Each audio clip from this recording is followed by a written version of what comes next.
Hello, my name is Mendoza Dorantes, and I'm currently a part of the Neuroscience Undergraduate Research Opportunity Community College Fellowship at the Wu Tsai Neurosciences Institute.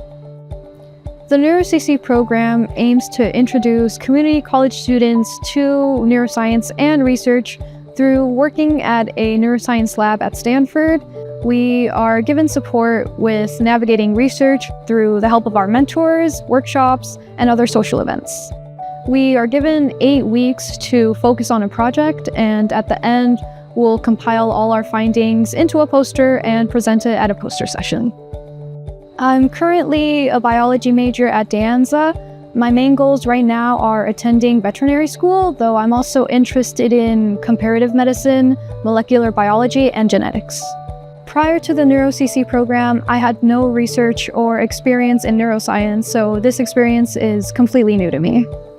I'm currently working at the Dorantes laboratory in the Veterans Hospital. The work my lab does mainly focuses on strokes, cortical strokes, white matter strokes, etc. The work that I'm doing right now focuses on the extracellular matrix of the brain, mainly focusing on paraneuronal nets to see what kind of changes we can see and whether or not that affects any of the research the lab is doing.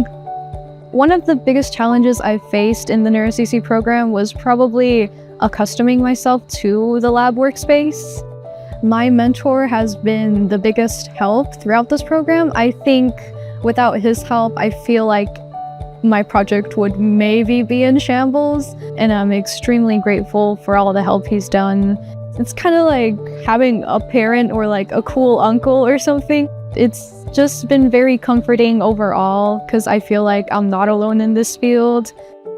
Prior to this program, I was a little bit intimidated by the idea of working in STEM and also just working in a lab in general. So the NeURO-CC program really gave me comfort by creating a community of students who are just like me and being surrounded by other faculty members and staff that are just like me. And I'm really thankful for this experience, and I feel that I've gotten so much more confident in myself when it comes to research. So I feel more determined to try and pursue research overall.